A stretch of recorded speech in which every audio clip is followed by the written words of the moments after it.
Krishna Productions presents a narration of the book, A Second Chance, the story of a near-death experience. It was written by His Divine Grace A.C. Bhaktivedanta Swami Prabhupada, the founder Acharya of the International Society for Krishna Consciousness. In this context, the word Acharya means a person who is perfected in God consciousness and who also teaches others, both by precept and example, how to perfect themselves. The book was published and copyrighted by the Bhaktivedanta Book Trust of Los Angeles, California in 1991, and all rights are reserved by it.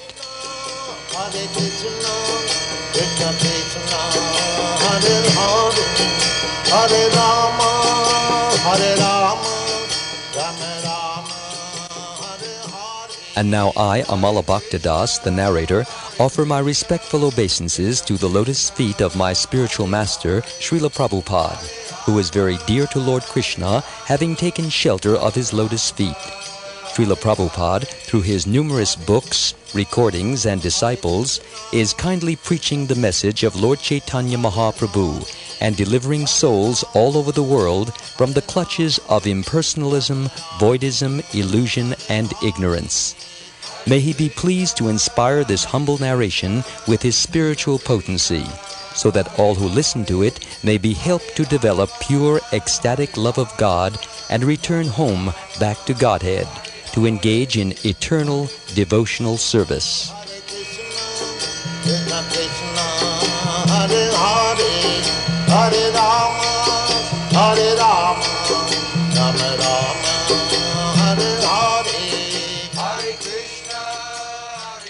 We now begin with the introduction of the book.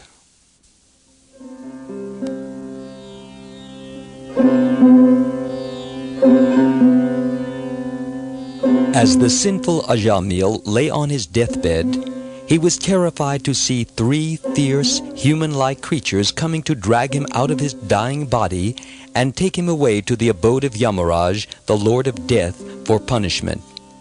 Surprisingly, Ajamil escaped this terrible fate. How? You'll find out shortly.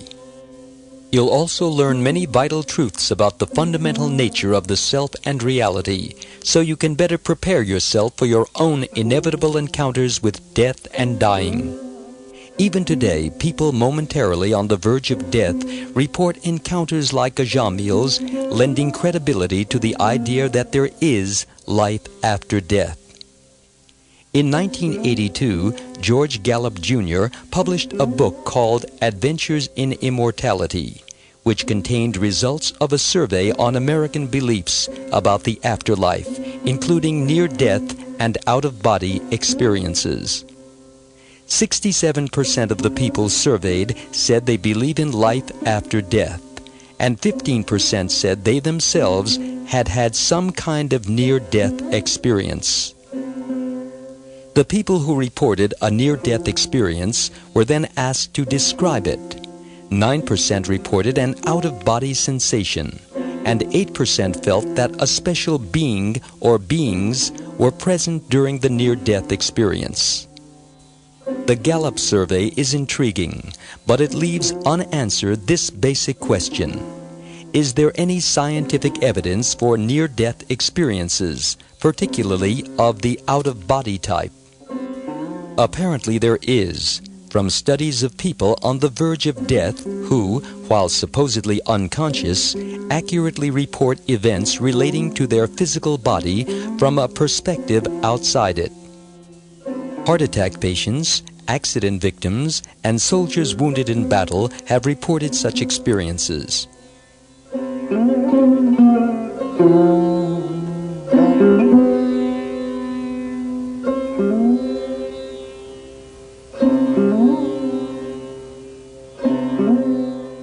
Dr. Michael Sabum, a cardiologist at the Emory University Medical School, undertook a scientific study of such reports. He interviewed 32 cardiac arrest patients who reported out-of-body experiences. During a cardiac arrest, the heart stops pumping blood to the brain, and so a patient should be totally unconscious. Yet 26 of the 32 patients reporting out-of-body experiences during cardiac arrest were able to give fairly accurate visual accounts of their resuscitation. And the remaining 6 gave extremely accurate accounts of the specific resuscitation techniques, matching confidential hospital records of their operations. The results of Sabom's study, detailed in his book Recollections of Death, a Medical Investigation, published in 1982, convinced him of the reality of out-of-body experiences. He concluded that the mind was an entity distinct from the brain, and that the near-death crisis caused the mind and brain to split apart for a brief time. Sabom wrote, quote, "Could the mind which splits apart from the physical brain be, in essence, the soul which continues to exist after the final bodily death, according to some religious doctrines? As I see it, this is the ultimate question that has been raised by reports of the NDE, or near-death experience." Unquote.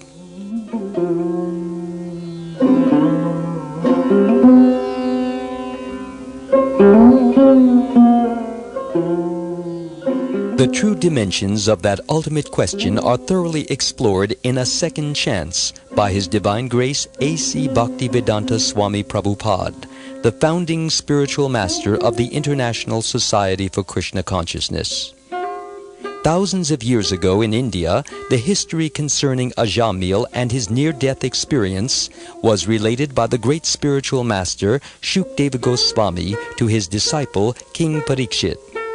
Their conversation is recorded in the 6th canto of the Sanskrit classic Srimad Bhagavatam, renowned as the ripened fruit of the tree of India's timeless Vedic literature. In 1975 to 76, in the course of translating the Srimad Bhagavatam into English, Srila Prabhupada translated the story of Ajamil. And, as with the rest of the work, in addition to the text, he provided an illuminating commentary on each verse. But this wasn't the first time Srila Prabhupada had explained the story of Ajamil. During the winter of 1970 to 71, Srila Prabhupada was traveling with some of his Western disciples in India. They had heard him speak about Ajamil several times, and at their request, he now gave a systematic series of lectures on the Ajamil story. Thus, A Second Chance consists of texts from the 6th canto of Srimad Bhagavatam, selections from Srila Prabhupada's commentary, and excerpts from transcriptions of his lectures during the 1970 to 71 India tour.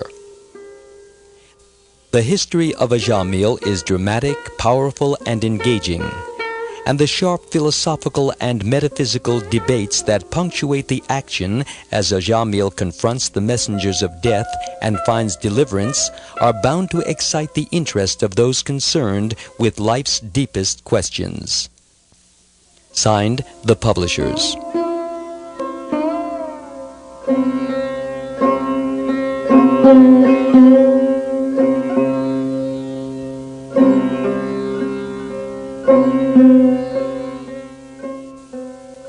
Before beginning the actual narration of the book, we will first present a dramatization of it, vividly showing the temptation, suffering, realization, and final redemption of the main character, Ajamil.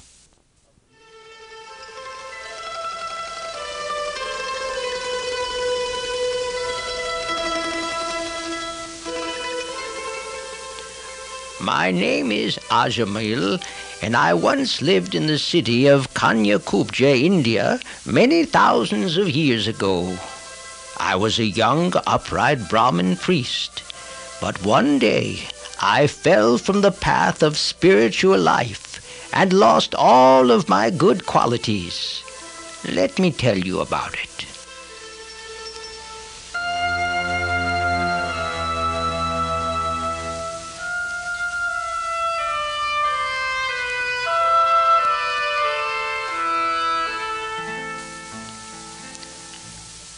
In my youth, I studied all the Vedic literatures.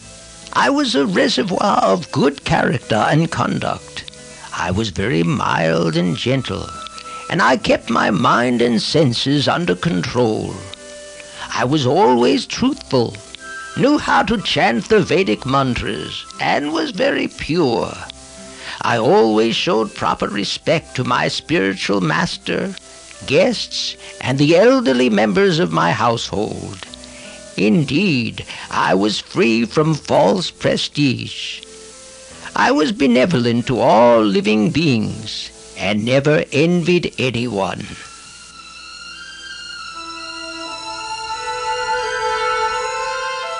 But one day, following the order of my father, I went to the forest to collect fruits and flowers.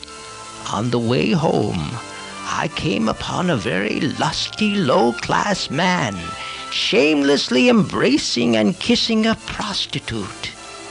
The man was smiling and singing and enjoying himself, as if this were proper behavior.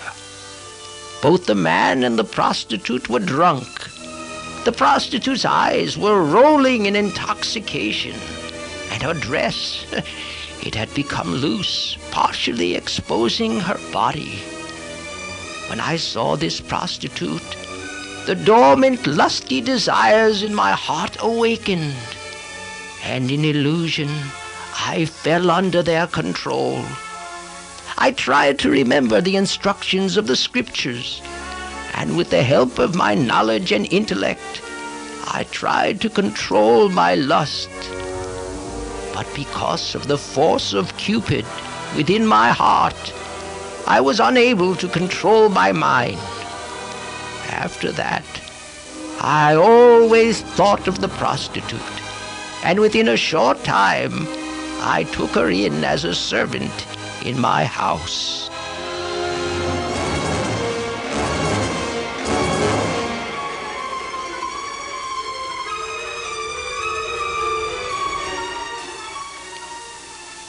I then gave up all my spiritual practices. I spent the money I had inherited from my father for presents for the prostitute, and even rejected my beautiful young wife, who came from a respectable Brahmin family. Then I got money any way I could, legally and illegally, robbing and gambling, and used to maintain the prostitute's sons and daughters.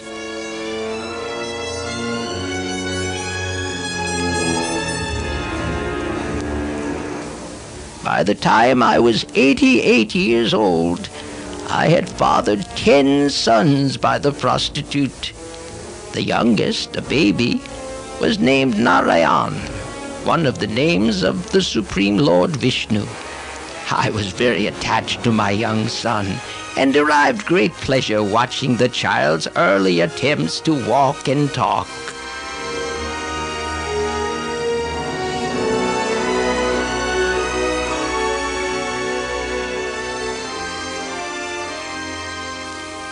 One day, without warning, the time of my death arrived.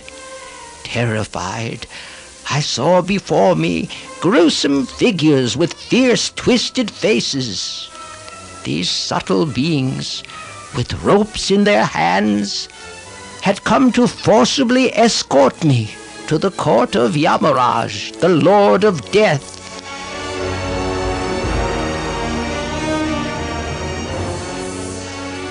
Seeing these ghoulish creatures, I became bewildered, and out of affection for my beloved child, who was playing just a short distance away, I began to cry loudly, "Narayan!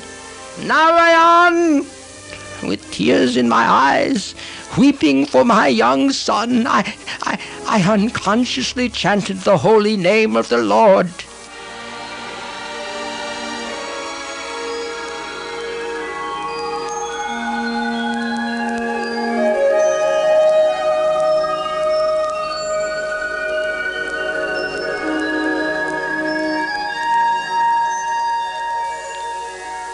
Here hearing their master's name chanted with great feeling by me.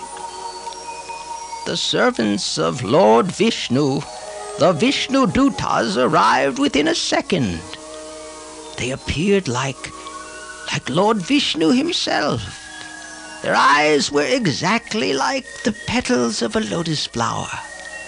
They wore helmets of burnished gold, glimmering silk garments the color of topaz, and their perfectly formed bodies were decorated with garlands of sapphire and milk-white lotuses.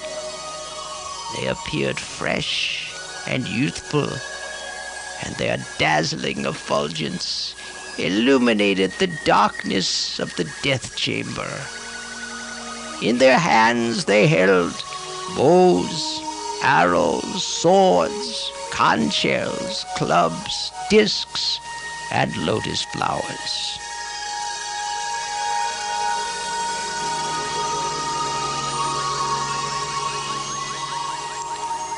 The Vishnu Dutas saw the servants of Yamaraj, the Yamadutas, snatching my soul from the core of my heart, and with resounding voices they cried, "Stop!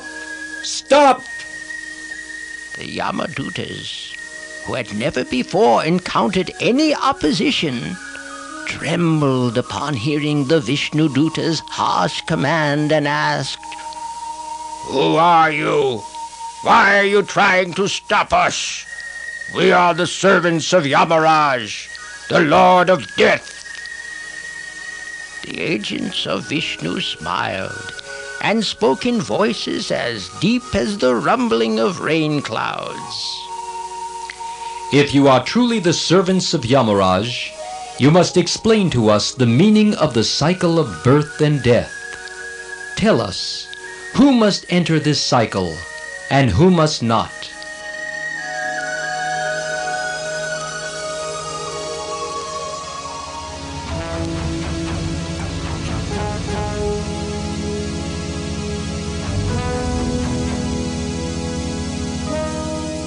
The Yamadutas replied, "The sun, fire, sky, air, demigods, moon, evening, day, night, the directions, water, land, and the supersoul, or the Lord within the heart. All witness the activities of everyone. The candidates for punishment in the cycle of birth and death are those who are confirmed by these witnesses to have deviated from their religious duties. In proportion to the extent of one's religious or irreligious actions in this life, one must enjoy or suffer the corresponding reactions of karma in the next.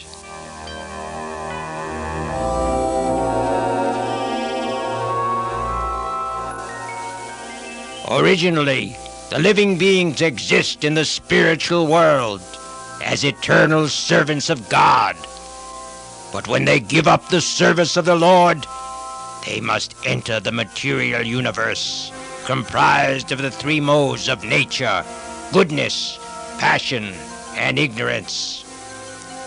The living beings who desire to enjoy this material world come under the control of the modes, and according to their specific relationship with these modes, acquire suitable material bodies. A being in the mode of goodness obtains the body of a demigod. One in the mode of passion takes birth as a human, and one in the mode of ignorance enters the lower species.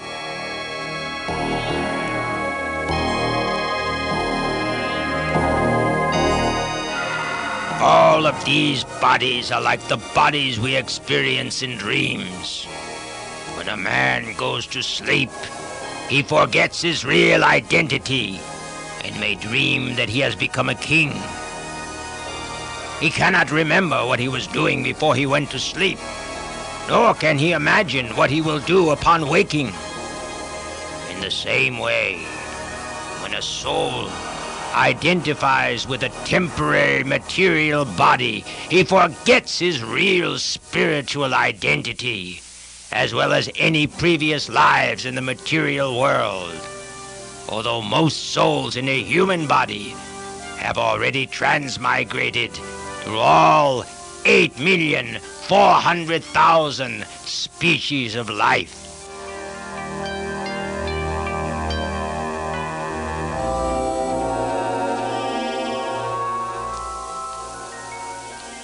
The living entity thus transmigrates from one material body to another in human life, animal life, and life as a demigod. When the living entity gets the body of a demigod, he is very happy. When he gets a human body, he is sometimes happy, sometimes sad. And when he gets the body of an animal, he is always fearful. In all conditions, however, he suffers terribly, experiencing birth, death, disease, old age. His miserable condition is called samsara, or transmigration of the soul to different species of material life.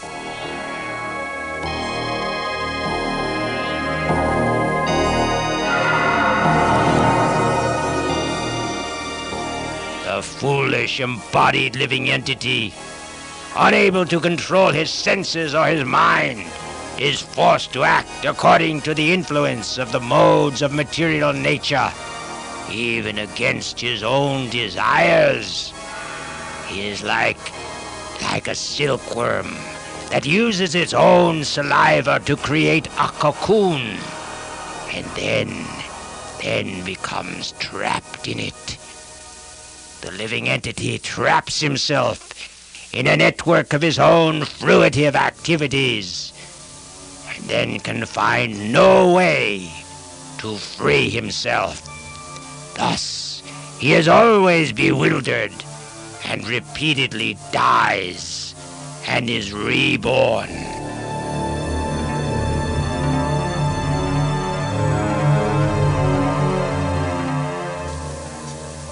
Because of his intense material desires, a living entity takes birth in a particular family and receives a body like that of either the mother or the father. That body is an indication of his past and future bodies, just as one springtime is an indication of past and future springtimes. The human form of life is especially valuable because only a human can understand the transcendental knowledge that can free him from the cycle of birth and death. But Ajamil, he has wasted his human life, and before death he did not undergo atonement. Therefore, because of his sinful life, we must take him to the court of Yamaraj. There, according to the extent of his sinful acts, he will be punished and then returned to the material world in a suitable body.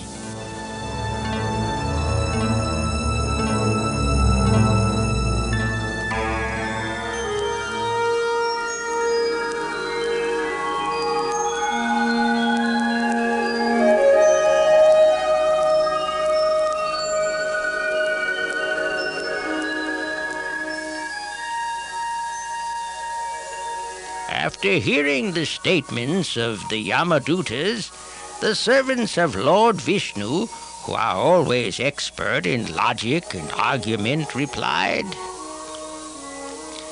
How painful it is to see that those in charge of upholding religious principles are needlessly punishing an innocent person. Ajamil has already atoned for all of his sins. Indeed, he has atoned not only for sins performed in this life, but for those performed in millions of previous lives as well, because he chanted the holy name of Narayan in a helpless state of mind at the time of death. Therefore he is now pure and eligible for liberation from the cycle of reincarnation.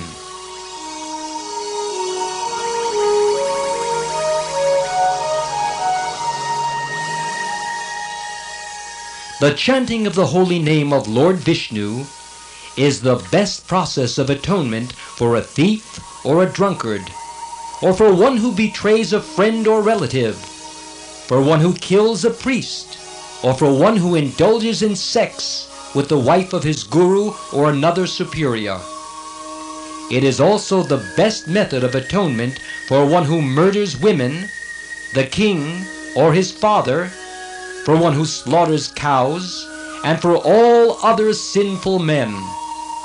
Simply by chanting the holy name of Lord Vishnu, such sinful persons may attract the attention of the Supreme Lord, who therefore considers, because this man has chanted my holy name, it is my duty to give him protection.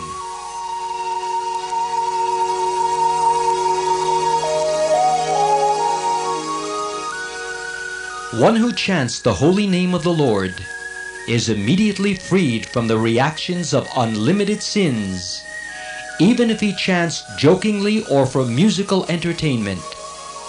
This is accepted in the scriptures and by all learned scholars.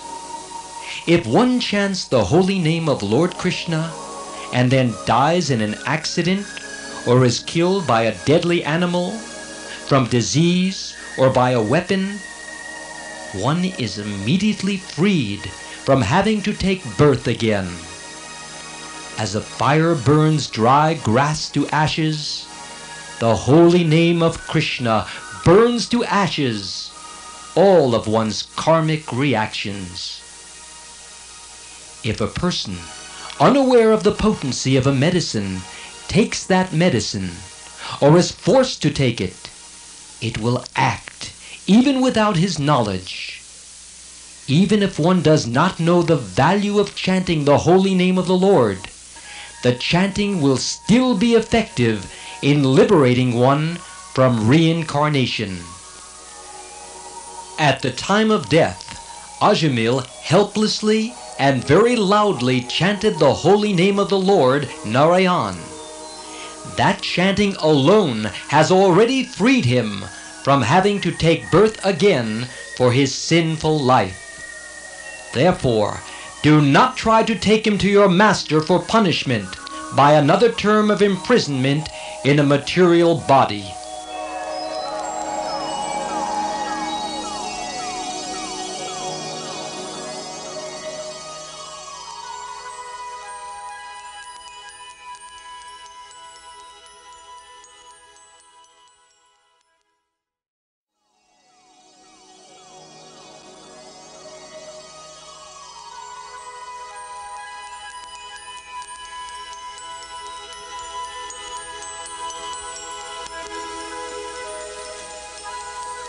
The Vishnu Dutas then released me from the ropes of the servants of the Lord of Death. I came to my senses and, free from fear, paid my heartfelt respects to the Vishnu Dutas by bowing my head at their feet. But when the Vishnu Dutas saw that I was trying to say something to them, they disappeared. Then I wondered, was this a dream I saw, or was it reality? I saw fearsome men with ropes in their hands coming to drag me away. Where have they gone? And where are those 4 radiant persons who saved me?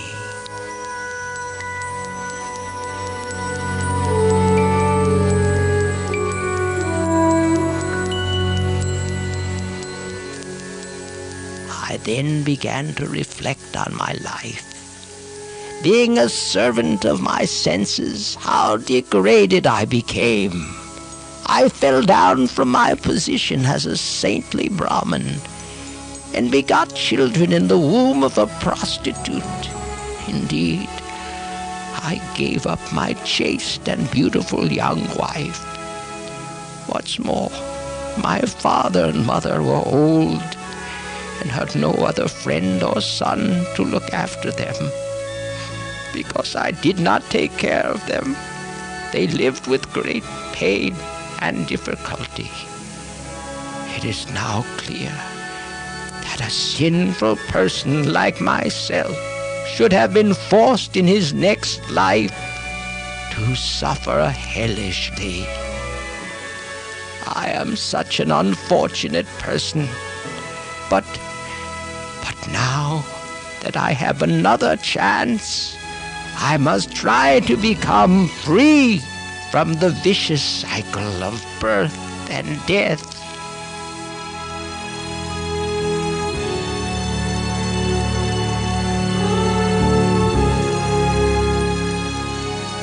I immediately renounced my prostitute wife and journeyed to Hardwar, a place of pilgrimage in the Himalaya mountains. There I took shelter at a Vishnu temple, where I practiced Bhakti Yoga, the yoga of devotional service to the Supreme Lord. When my mind and intelligence were fixed in perfect meditation on the form of the Lord, I again saw before me 4 celestial beings. Recognizing them as the same Vishnu Dutas who had saved me from the agents of death, I bowed down before them in joy.